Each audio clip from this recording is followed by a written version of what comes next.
France Travail, le projet de loi pour le plein emploi du gouvernement est en cours d'examen à l'Assemblée. Un projet déjà qualifié de coquille vide par nos députés. Philippe Naillet parle de stigmatisation, de précarisation et d'objectifs sans moyens.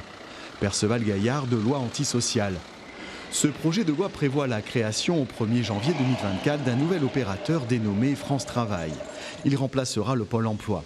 L'objectif est de créer un réseau unique avec des missions renforcées regroupant l'État, les collectivités locales, les missions locales et Cap Emploi.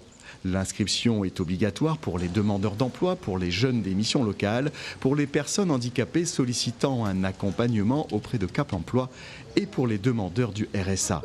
Mais attention, tous ces demandeurs devront signer un contrat d'engagement, les obligeant à effectuer un certain nombre d'heures de travail, de formation ou d'ateliers chaque semaine.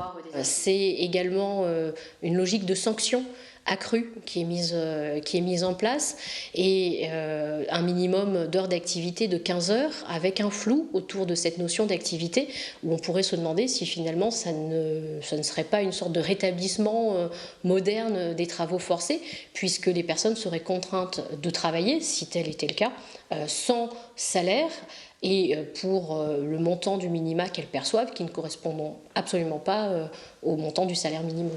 En cas de non-respect, les sanctions pourront aller jusqu'aux suppressions des allocations. Aujourd'hui, notre département compte plus de 350 000 personnes à la recherche d'un emploi ou bénéficiaires du RSA pour à peine 10 000 offres de formation et de travail. L'objectif de la loi s'annonce difficile à atteindre dans notre île.